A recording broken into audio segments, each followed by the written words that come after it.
ಸರ್ವಸ್ಮ ಆತ್ಮನೇ ನಮಃ. ಶ್ರೀ ಗುರುಭ್ಯೋ ನಮಃ. ಮಹಾಭಾರತ ಪ್ರವಚನ ಸರಣಿಯ 1092ನೇ ಅನುಶಾಸನ ಪರ್ವದ 25ನೇ ಭಾಗವನ್ನು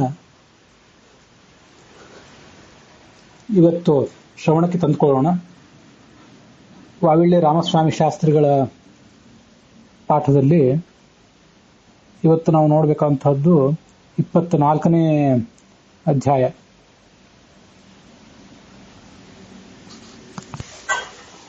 ವಾವಿಳ್ಳೆ ರಾಮಸ್ವಾಮಿ ಶಾಸ್ತ್ರಿಗಳ ಪಾಠದಲ್ಲಿ 23ನೇ ಅಧ್ಯಾಯದ 77ನೇ ಶ್ಲೋಕ. ಟಿ ಆರ್ ಕೃಷ್ಣಾಚಾರ್ಯ ಪಾಠದಲ್ಲಿ 48ನೇ ಅಧ್ಯಾಯ. ವೈಷ್ಣವ ಪಾಠದಲ್ಲಿ 36ನೇ ಅಧ್ಯಾಯ. ಉತ್ತರ ಭಾರತದ ಗೀತಾ ಪ್ರಶ್ನೆ ಪಾಠದಲ್ಲಿ 17ನೇ ಅಧ್ಯಾಯವನ್ನು ಇವತ್ತು ನೋಡಬೇಕು. ಇದರಲ್ಲಿ ಶಿವನ ಸಹಸ್ರನಾಮಗಳ ಕುರಿತಾದಂತಹ ವರ್ಣನ ಇದೆ.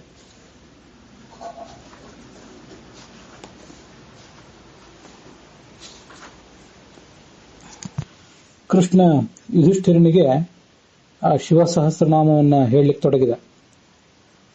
ಉಪಮನ್ಯು ಕೃಷ್ಣನಿಗೆ ಹೇಳಿದ ಭಾಗ ಅದು.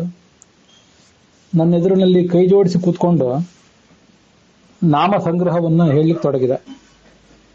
ಬ್ರಹ್ಮ ಹೇಳಿದಂಥ, ಋಷಿಗಳು ಕೇಳಿದಂಥ ಈ ದಿವ್ಯ ನಾಮಗಳಿಂದ ಶಿವನನ್ನ ಸ್ತುತಿಸ್ತೇನೆ.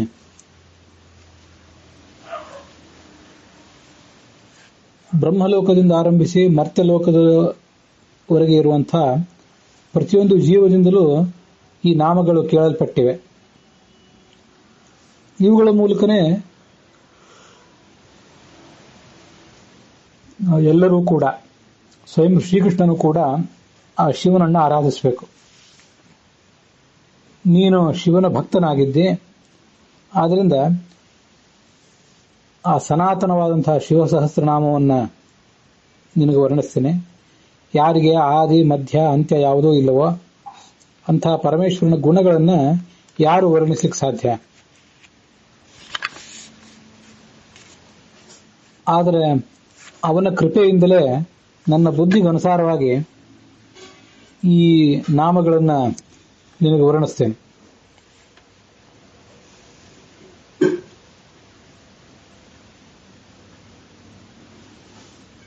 ಈ ಭಗವಂತ ವರದ, ಎಲ್ಲಿಗೂ ಕೂಡ ವರಗಳನ್ನು ಕೊಡುವಂಥವನು.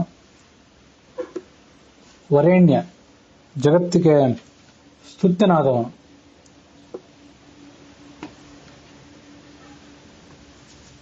ಅವನ ಈ 1000 ನಾಮಗಳು, ಇದು ಚತುರ್ಮುಖ ಬ್ರಹ್ಮ ಹೇಳಿತ್ತು. 10,000 ನಾಮಗಳನ್ನು ಅವನು ಚತುರ್ಮುಖ ಹೇಳಿದ್ದ. ಅವುಗಳ ಒಂದು ಸಾರ ಭಾಗವಾಗಿ ಈ 1000 ನಾಮಗಳನ್ನು ಶಾಸ್ತ್ರಕಾರರು ಸಂಗ್ರಹಿಸಿದ್ದಾರೆ. ಗಿರೇಸಾರಂ ಯಥಾ ಹೇಮ. ಬಂಗಾರ ಅನ್ನೋದು ದೊಡ್ಡ ದೊಡ್ಡ ಪರ್ವತಗಳ ಸಾರ ಭಾಗವಾಗಿದೆ. ಅರ್ಥಾತ್ ಪರ್ವತಗಳಲ್ಲಿ, ಖನಿಗಳಲ್ಲಿ ಸಿಗುವಂತಹ ಖನಿಜವನ್ನು ದೊಡ್ಡ ಪ್ರಮಾಣದಲ್ಲಿ ಸಂಗ್ರಹಿಸಿ ಅದರಲ್ಲಿ ಈ ಬಂಗಾರವನ್ನು ಶೋಧಿಸಿ ಇಟ್ಕೊಳ್ಬೇಕಾಗ್ತದೆ. ಪುಷ್ಪಸಾರಂ ಯಥಾ ಮಧು. ಅನೇಕ ಹೂಗಳ ಸಾರ ಭಾಗವೇ ಜೇನುತುಪ್ಪ. ಘೃತಾತ್ಸಾರಂ ಯಥಾ ಮಂಡ. ಕೆನೆ ಅನ್ನೋದು ತುಪ್ಪದ ಸಾರ. ತಥೈತತ್ ಸಾರಮುದ್ಧೃತಂ. ಹೀಗೆ ಅನೇಕ ದೃಷ್ಟಾಂತಗಳನ್ನು ನಾವೀಗ ನೋಡಿದ್ವಿ. ಅಲ್ಲಿ ಆ ಸಾರ ಭಾಗವನ್ನು ಸಂಗ್ರಹಿಸುವುದು ಎಷ್ಟು ಕಷ್ಟದ ಕೆಲಸವೋ, ಆದರೆ ಕಷ್ಟದ ಕೆಲಸವಾಗಿದ್ರೂ ಕೂಡ ಆ ಸಾರ ಭಾಗ ಅಂತನ್ನೋದು ಎಷ್ಟು ಮಹತ್ವದ್ದಾಗಿರ್ತದೋ ಅದರಂತೆ ಈ ನಾಮಗಳ ಒಂದು ಸಂಗ್ರಹವೂ ಕೂಡ ಸಾರಭೂತವಾಗಿದೆ.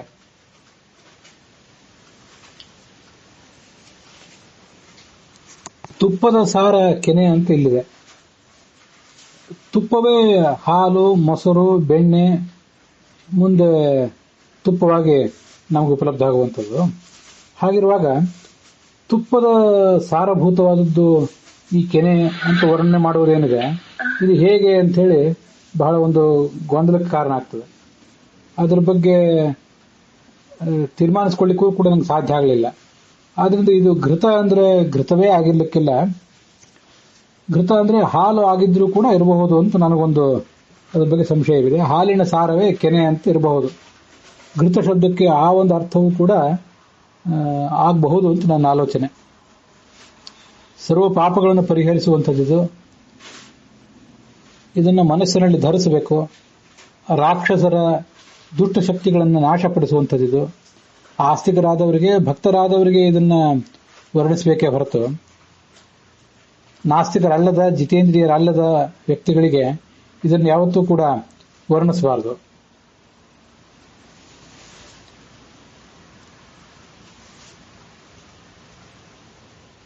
ಯಾರು ತನ್ನ ಪೂರ್ವಜರ ಜೊತೆಗೂಡಿ ಮತ್ತೆ ತನ್ನ ಮುಂದಿನ ಸಂತಾನದ ಜೊತೆಗೂಡಿ ಈ ಮುಕ್ತಿಯನ್ನು ಬಯಸಬೇಕು, ತಾವೆಲ್ಲರೂ ಕೂಡ ಸದ್ಗತಿಗೆ ಹೋಗಬೇಕು, ಹಿಂದಿನ ಪೀಳಿಗೆಗಳು ಮುಂದಿನ ಪೀಳಿಗೆಗಳು ಎಲ್ಲವೂ ಕೂಡ ಸದ್ಗತಿಗೆ ಹೋಗಬೇಕು ಅಂತ ಯಾರು ಬಯಸ್ತಿರ್ತಾರೆ ಅವರು ಇಂಥ ನಾಮಗಳನ್ನು ಪಠಿಸಬೇಕು. ಇದು ಧ್ಯಾನವೂ ಆಗಿದೆ, ಯೋಗವೂ ಆಗಿದೆ. ಜೀವಮಾನದ ಉದ್ದಕ್ಕೂ ಕೂಡ ಇದನ್ನು ಆಚರಣೆಗೆ ತರಬೇಕು. ಅದಾಗದೆ ಹೋದ್ರೆ ಕೊನೆ ಪಕ್ಷ ಅಂತ್ಯಕಾಲದಲ್ಲಿ ಆದರೂ ಕೂಡ ಇದನ್ನು ಆಚರಣೆಗೆ ತರಬೇಕು. ಇದನ್ನ ಬೇಕು. ಆ ಸಾಧನೆ ಮಾಡಿದವರಿಗೆ ಎಲ್ಲ ಥರದ ಮಂಗಳ. ಅದರಿಂದಲೇ ಇದನ್ನ ಸ್ತವರಾಜ ಅಂತ ವರ್ಣನೆ ಮಾಡ್ತಾರೆ, ಶ್ರೇಷ್ಠ ಸ್ತೋತ್ರ ಅಂತ ಹೇಳಿ. ಬ್ರಹ್ಮಲೋಕದಿಂದ ಮೊದಲು ಸ್ವರ್ಗಲೋಕಕ್ಕೆ ಇಳಿಯಿತು. ಅದನ್ನ ತಂಡಿ ಮುನಿನೇ ಮೊದಲು ಪಡ್ಕೊಂಡ. ಆದ್ರಿಂದ ಇದಕ್ಕೆ ತಂಡೀಕೃತ ಸಹಸ್ರನಾಮ ಅಂತಾನೆ ಹೆಸರು ಬಂತು. ಮುಂದೆ ತಂಡಿ ಇದನ್ನ ಭೂಲೋಕಕ್ಕೆ ತಂದ. ಶಾಂತ ಪುರುಷನಾದಂಥ ಎಲ್ಲ ಜ್ಯೋತಿಷಿಗಳಿಗೂ ಅತ್ಯಂತ ಶ್ರೇಷ್ಠ ಜ್ಯೋತಿಷ್ ಅನಿಸ್ಕೊಂಡಿರುವಂತಹ ಆ ಭಗವಂತನ 1008 ನಾಮಗಳನ್ನು ಈಗ ವರ್ಣನೆ ಮಾಡ್ತೇನೆ. ಸ್ಥಿರ ಸ್ಥಾಣು ಪಟು ಭೀಮ ಮೊದಲನೇ ಶ್ಲೋಕ ಇದು. ಸ್ಥಿರ ಅಂತನ್ನೋದು ಮೊದಲನೆಯ ಶಬ್ದ, ಸ್ಥಾಣು ಎರಡನೇ ಶಬ್ದ. ಸ್ಥಿರ ಅಂದ್ರೆ ಕೂಟಸ್ಥ, ಒಂದೇ ಕಡೆಯಲ್ಲಿ ಇರುವಂಥವನು, ನಿತ್ಯವಾಗಿರುವಂಥವನು ಅಂತ ಅರ್ಥ. ಸ್ಥಾಣು ಅಂದ್ರೂ ಕೂಡ ಸ್ಥಿರ ಅಂದ್ರೂ ಅರ್ಥ ಒಂದೇ ಆಗ್ತದೆ ನಮಗೆ. ಆದರೆ ಈಗ ಕೆಲವು ವ್ಯಾಖ್ಯಾನಗಳಲ್ಲಿ ಸ್ಥಾಣು ಅಂದ್ರೆ ಒಂದು ಮನೆಗೆ ಆಧಾರಭೂತವಾಗಿ ಒಂದು ಕಂಬ ಇರ್ತದಲ್ಲ, ಪಿಲ್ಲರ್ ಇರ್ತದಲ್ಲ, ಹಾಗೆ ಜಗತ್ತಿಗೆ ಆಧಾರ ಸ್ತಂಭನಾದವನು ಅಂತ ಅರ್ಥ ಹೇಳ್ತಾರೆ. ಪ್ರಭು ಅಂದ್ರೆ ಸಮರ್ಥ ಅಂತ ಅರ್ಥ. ಭೀಮ ಅಂದ್ರೆ ಸಂಹಾರಕನಾದ್ರಿಂದ ಭಯಂಕರ. ಇದಕ್ಕೆ ಇಲ್ಲಿ ಬಂದಿರುವಂತಹ ನಾಮಗಳಿಗೆ ಸರ್ವಮೂಲದಲ್ಲಿ ಏನು ಸಂವಾದ ಇದೆ ಅದನ್ನು ಕೂಡ ನಾವು ಹೇಳಬಹುದು. ಆದರೆ ಮುಂದೆ ವಿಷ್ಣು ಸಹಸ್ರನಾಮದಲ್ಲಿ ಕೂಡ ಇಲ್ಲಿ ಬಂದಿರುವ ಕೆಲವು ಶಬ್ದಗಳನ್ನು ನಾವು ಹೇಗೋ ನೋಡುವವರೇ ಇದ್ದೇವೆ. ಅದಕ್ಕಾಗಿ ಅವುಗಳನ್ನು, ಆ ಸರ್ವಮೂಲದ ಸಮರ್ಥನೆಗಳನ್ನು ಇಲ್ಲಿ ನಾನು ನೋಡ್ಲಿಕ್ಕೆ ಹೋಗ್ತಿಲ್ಲ. ವಿಶೇಷ ಪ್ರಯತ್ನ ಮಾಡಿ ಅದಕ್ಕೆ ಪೂರ್ವಾವಲೋಕನ ಏನು ಮಾಡಿಲ್ಲ. ಆದರೂ ತತ್ಕಾಲದಲ್ಲಿ ಯಾವ ಶಬ್ದಗಳಿಗೆ ಏನು ಸ್ಮರಣೆಗೆ ಬರ್ತದೆ ಅದನ್ನ ತಮ್ಮ ಮುಂದೆ ಹೇಳ್ತೇನೆ. ಭೀಮ ಅಂದ್ರೆ ಸಂಹಾರಕನಾದ್ರಿಂದ ಭಯಂಕರ ಅಂತ ಒಂದರ್ಥ. ಅದಲ್ಲದೆ ಭೃತಾಹ ಮಾಹ ಏನ ಸಹ ಅಂತ ಆಚಾರ್ಯರ ತಾತ್ಪರ್ಯ ನಿರ್ಣಯದಲ್ಲಿ ಭೀಮ ಶಬ್ದದ ಅರ್ಥ ಹೇಳಿದ್ದಾರೆ. ಎಲ್ಲ ಜ್ಞಾನಗಳನ್ನು, ಜ್ಞಾನದ ಶಾಖೆಗಳನ್ನು, ವಿದ್ಯೆಗಳನ್ನು ಧರಿಸಿದವನು ಅಂತ ಅದಕ್ಕೊಂದು ಅರ್ಥ. ಪ್ರವರ ಅಂದ್ರೆ ಶ್ರೇಷ್ಠ ಅಂತ ಅರ್ಥ. ವರದ, ಭಕ್ತರಿಗೆ ಬೇಕಾದಂತಹ ವರ ಕೊಡುವಂಥವನು. ವರಹ, ಇವನೇ ಭಕ್ತರಿಗೆ ಸ್ವೀಕಾರಕ್ಕೆ ಯೋಗ್ಯನಾದವನು. ಭಕ್ತರಿಗೆ ಬೇಕಾದ ಬೇರೆ ವರಗಳನ್ನು ಕೊಡುವವನು ಅಂತ ಒಂದರ್ಥ, ಭಕ್ತರಿಗೆ ಸ್ವೀಕಾರಕ್ಕೆ ಯೋಗ್ಯ ಅಂತ ಹೇಳಿ ಮತ್ತೊಂದರ್ಥ. ಸರ್ವಾತ್ಮ, ಎಲ್ಲರ ಅಂತರ್ಯಾಮಿ ಆದವನು. ಸರ್ವವಿಖ್ಯಾತ, ಎಲ್ಲ ಕಡೆ ಪ್ರಸಿದ್ಧನಾದವನು. ಸರ್ವ, ಸರ್ವಸ್ವರೂಪನು, ಸರ್ವಂ ಸಮಾಪ್ನೋಷಿ ತತೋಷಿ ಸರ್ವ ಅಂತ ಭಗವದ್ಗೀತಾದಲ್ಲಿ ಅವನನ್ನು ಸರ್ವ ಅಂತ ಹೇಳ್ತಾರೆ. ಯಾಕೆಂದ್ರೆ ಸರ್ವಂ ಸಮಾಪ್ನೋಷಿ, ಎಲ್ಲವನ್ನೂ ನೀನು ವ್ಯಾಪಿಸಿಕೊಂಡಿದ್ದೆ, ಆದ್ರಿಂದ ನಿನಗೇ ಸರ್ವ ಅಂತ ಹೆಸರು. ಸರ್ವಕರ ಅಂದ್ರೆ ಸಂಪೂರ್ಣ ಜಗತ್ತನ್ನು ಕೂಡ ಸೃಷ್ಟಿಸಿರುವವನು. ಭವಃ ಭವಂತಿ ಭೂತಾನಿ ಅಸ್ಮಾದಿತಿ ಭವಃ, ಈ ಭೂತಗಳೆಲ್ಲವೂ ಕೂಡ ಇವನಿಂದಲೇ ಹುಟ್ಟೋದು. ಜಟಿ, ಜಟೆಗಳನ್ನು ಧರಿಸಿದವನು. ಚರ್ಮಿ, ವ್ಯಾಘ್ರ ಚರ್ಮವನ್ನು ಧರಿಸಿದವನು. ಶಿಖಂಡಿ, ತಲೆಯ ಮೇಲೆ ಅಲಂಕಾರವನ್ನು ಧರಿಸಿದವನು. ಸರ್ವಾಂಗ, ಎಲ್ಲ ಅಂಗಾಂಗಗಳಿಂದಲೂ ಕೂಡ ತುಂಬಿದವನು. ಸರ್ವಭಾವನ, ಅದು ಕೂಡ ಜಗತ್ ಸೃಷ್ಟಿಕರ್ತ ಅನ್ನೋ ಅರ್ಥವನ್ನು ಹೇಳ್ತದೆ. ಹರಹ, ಪಾಪವನ್ನು ಪರಿಹರಿಸುವಂಥವನು. ಹರಿಣಾಕ್ಷ, ಜಿಂಕೆ ಕಣ್ಗಳಂತೆ ವಿಶಾಲವಾದಂತಹ ಕಣ್ಣಿದ್ದವನು. ಸರ್ವಭೂತಹರ, ಅದಕ್ಕೂ ಕೂಡ ಎಲ್ಲ ಪ್ರಾಣಿಗಳನ್ನು ಸಂಹರಿಸುವವನು ಅಂತ ಅರ್ಥ ಆಗ್ತದೆ. ಪ್ರಭು ಅಂತ ಮುಂದಿನ ಒಂದು ಶಬ್ದ, ಸರ್ವಭೂತಹರ ಪ್ರಭು ಅಂತ. ಈಗ ಇಲ್ಲಿಗಾಗಲೇ ಒಂದು ಪ್ರಭು ಅಂತ ಶಬ್ದ ಬಂತು ಮೊದಲನೇ ಶ್ಲೋಕದಲ್ಲಿ. ಎರಡನೇ ಶ್ಲೋಕದಲ್ಲಿ ಅಂಥದ್ದು ಮತ್ತೊಂದು ಶಬ್ದ ಕೇಳಿ ಬರ್ತದೆ. ಇಂಥ ವ್ಯತ್ಯಾಸಗಳು ಯಾಕೆ? ಪ್ರಭು ಅನ್ನುವ ಹೆಸರಿನದೇ ಎರಡೆರಡು ರೂಪಗಳು ಆ ಭಗವಂತನಿಗಿವೆ ಅಂತ ನಾವು ತಿಳ್ಕೊಳ್ಬೇಕಷ್ಟೆ. ವಿಷ್ಣು ಸಹಸ್ರನಾಮದಲ್ಲೂ ಕೂಡ ಇಂಥದೇ ಎರಡೆರಡು ಶಬ್ದಗಳನ್ನು ನಾವು ನೋಡ್ತೇವೆ. ಆ ಒಂದೇ ರೀತಿಯಾದಂತಹ ಎರಡು ನಾಮಗಳು ಒಂದೇ ರೀತಿಯಾಗಿರಬಹುದು, ಆ ನಾಮದಿಂದ ವಾಚ್ಯವಾದಂತಹ ರೂಪಗಳು ಬೇರೆ ಬೇರೆ ಆಗಿರ್ತವೆ ಅಂತ ನಾವು ನೋಡಬಹುದು. ಹಾಗೆ ಇಲ್ಲಿಯೂ ಕೂಡ ಪ್ರಭು ಅನ್ನೋ ಶಬ್ದಕ್ಕೆ ನಾವು ತಿಳ್ಕೊಳ್ಬೇಕಾದಂತಹ ಒಂದು ರೂಪ ವಿಶೇಷ ಅದು. ನಿಯತಃ ಅಂದ್ರೆ ಅದಕ್ಕಿಂತ ಮುಂಚೆ ಇರುವಂಥದ್ದು ಪ್ರವೃತ್ತಿ ಮಾರ್ಗ ಸ್ವರೂಪ. ಎಲ್ಲ ಜೀವಿಗಳನ್ನು ಕೂಡ ಸಂಸಾರದಲ್ಲಿ ತೊಡಗಿಸಿ ಅವ್ರನ್ನ ಮುಂದುವರಿಸಂಥವನು. ನಿವೃತ್ತಿ ಅಂದ್ರೆ ನಿವೃತ್ತಿ ಮಾರ್ಗ ಸ್ವರೂಪ. ನಿವೃತ್ತಿ ಮಾರ್ಗ ಅಂದ್ರೆ ಮೋಕ್ಷ ಮಾರ್ಗ, ಅದರ ಕಡೆಗೆ ತೊಡಗಿಸುವನು. ಪ್ರವೃತ್ತಿ ಮಾರ್ಗ ಅಂದ್ರೆ ಸಂಸಾರದಲ್ಲೇ ಮತ್ತೆ ಮತ್ತೆ ಸುತ್ತಾಡಿಸುವ ಮಾರ್ಗವನ್ನು ತೋರಿಸುವಂಥವನು. ನಿಯತ, ಎಲ್ಲ ರೀತಿಯಾದ ನಿಯಮಗಳನ್ನು ತಾನು ಅನುಸರಿಸಿದವನು. ಶಾಶ್ವತ ಅಂದ್ರೆ ನಿತ್ಯ. ಧ್ರುವ ಅಂದ್ರೆ ಅಚಲ, ತನ್ನ ಸ್ಥಾನದಿಂದ ಅಲುಗಾಡದವನು. ಸ್ಮಶಾನವಾಸಿ, ಸ್ಮಶಾನದಲ್ಲಿರುವವನು ಅಂತ ಅರ್ಥ. ಎಲ್ಲ ಸ್ಮಶಾನದಲ್ಲೂ ಇರ್ತದೆ ಈ ಭಗವಂತನ ರೂಪ. ಅದಲ್ಲದೆ ಸ್ಮಶಾನ ಅಂದ್ರೆ ಮಹಾಸ್ಮಶಾನ ಅಂದ್ರೆ ಕಾಶಿಗೆ ಕರೀತಾರೆ, ಅಲ್ಲಿ ವಾಸ ಮಾಡುವವನು. ಭಗವಾನ್ ಅಂದರೆ ಐಶ್ವರ್ಯಸ್ಯ ಸಮಗ್ರಸ್ಯ ವೀರ್ಯಸ್ಯ ಯಶಸ್ಸಃ ಶ್ರಿಯಃ ಅಥವಾ ಜ್ಞಾನಸ್ಯ ಯಶಸ್ಸಃ ಶ್ರಿಯಃ. ಜ್ಞಾನ ವೈರಾಗ್ಯಯೋಶ್ಚೇವ ಷಣ್ಣಾಂ ಭಗ ಇತೀರಣ. ಇದೊಂದು ವಿಷ್ಣು ಪುರಾಣದ ಶ್ಲೋಕ. ಸಮಗ್ರವಾದ ಐಶ್ವರ್ಯ, ಜ್ಞಾನ, ಯಶಸ್ಸಂದ್ರೆ ಎಲ್ಲ ಕಡೆ ಹರಡಿರುವಂತಹ ಅವನ ಹೆಸರು. ಶ್ರೀ ಅಂತಂದ್ರೆ ಅವನ ಸ್ವಾಭಾವಿಕವಾದಂತಹ ಸೌಂದರ್ಯ, ವೈರಾಗ್ಯ ಮತ್ತು ಧರ್ಮ. ಈ ಆರಕ್ಕೆ ಭಗ ಅಂತ ಕರೀತಾರೆ, ಆದ್ರಿಂದ ಅವನು ಭಗವಾನ್ ಅಂತ ಹೇಳ್ಬಹುದು. ಖಚರ ಅಂದ್ರೆ ಆಕಾಶದಲ್ಲಿ ಸಂಚರಿಸುವಂತವನು. ಗೋಚರ ಅಂದ್ರೆ ಪೃಥ್ವಿಯಲ್ಲಿ ಸಂಚರಿಸುವಂತವನು. ಗೋ ಅಂದ್ರೆ ಇಂದ್ರಿಯಗಳು ಹೌದು, ಇಂದ್ರಿಯಗಳಲ್ಲಿದ್ದು ಆ ಇಂದ್ರಿಯ ಸುಖವನ್ನ ತಾನು ಅನುಭವಿಸಿ ನಮಗೆ ಕೊಡುವಂಥವನು. ಅರ್ಧನ ಅಂದ್ರೆ ಸಂಹಾರಕ ಅಂತ ಅದರ ಅರ್ಥ. ಅಭಿವಾದ್ಯ, ಎಲ್ಲರಿಂದಲೂ ನಮಸ್ಕಾರಕ್ಕೆ ಪಾತ್ರನಾದವನು.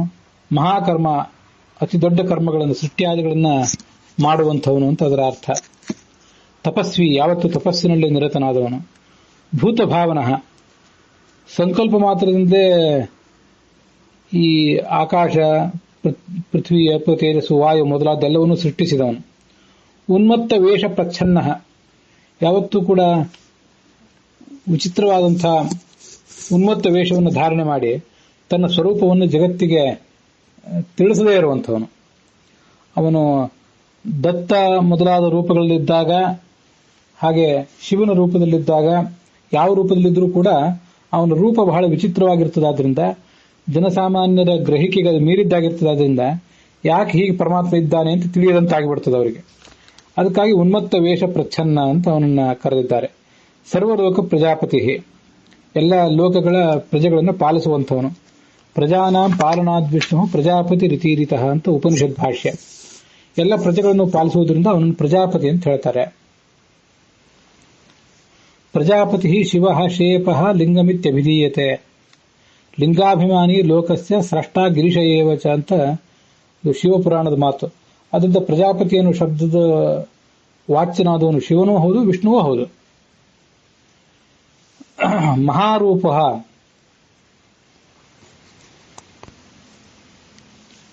ದೊಡ್ಡ ಸ್ವರೂಪ ಇದ್ದವನು. ಮಹಾಕಾಯ, ಅಂತರಂಗದ ಸ್ವರೂಪ ಮತ್ತು ಬಾಹ್ಯ ಶರೀರ ಎರಡೂ ಕೂಡ ಅವನದು ದೊಡ್ಡದಾಗಿದೆ. ಅಥವಾ ಮಹಾರೂಪ ಅಂದ್ರೆ ಅವನ ಮೂಲ ಸ್ವರೂಪ, ಮಹಾಕಾಯ ಅಂದ್ರೆ ಅವತಾರ ಮಾಡಿದಾಗ ಕಾಣಿಸುವ ಶರೀರ, ಎರಡೂ ದೊಡ್ಡದು. ವೃಷರೂಪ, ವೃಷ ಅಂದ್ರೆ ಆಚರಣೆ ಮಾಡಿದವರಿಗೆ ಎಲ್ಲ ಯಶಸ್ಸನ್ನು ಕೊಡುವಂಥ ವೃಷ ಅಂದ್ರೆ ಧರ್ಮ ಸ್ವರೂಪ. ಮಹಾಯಶಾಹ, ಇದರಲ್ಲಿ ಅನೇಕ ನಾಮಗಳು ವಿಷ್ಣು ಸಹಸ್ರನಾಮದಲ್ಲೂ ಕೂಡ ಬಂದಿದೆ. ಭಗವದ್ಗೀತಾದಲ್ಲಿಯೂ ಅದನ್ನು ನೋಡಬಹುದಾಗಿದೆ. ಯಶೋಹ್ಯಲಂ ಪ್ರಸಿದ್ಧತ್ವ ಅಂತ ಭಾಗವತ ತಾತ್ಪರ್ಯ. ಎಲ್ಲ ಕಡೆ ಪ್ರಸಿದ್ಧನಾದ್ರಿಂದ ಅವನಿಗೆ ಮಹಾಯಶಾಹ ಅಂತ ಹೇಳ್ತಾರೆ. ಮಹಾತ್ಮ, ಇದರ ಅರ್ಥ ಗೊತ್ತಿದೆ. ಸರ್ವಭೂತಾತ್ಮ, ಎಲ್ಲ ಪ್ರಾಣಿಗಳ ಒಳಗಿರುವವನು. ವಿಶ್ವರೂಪ,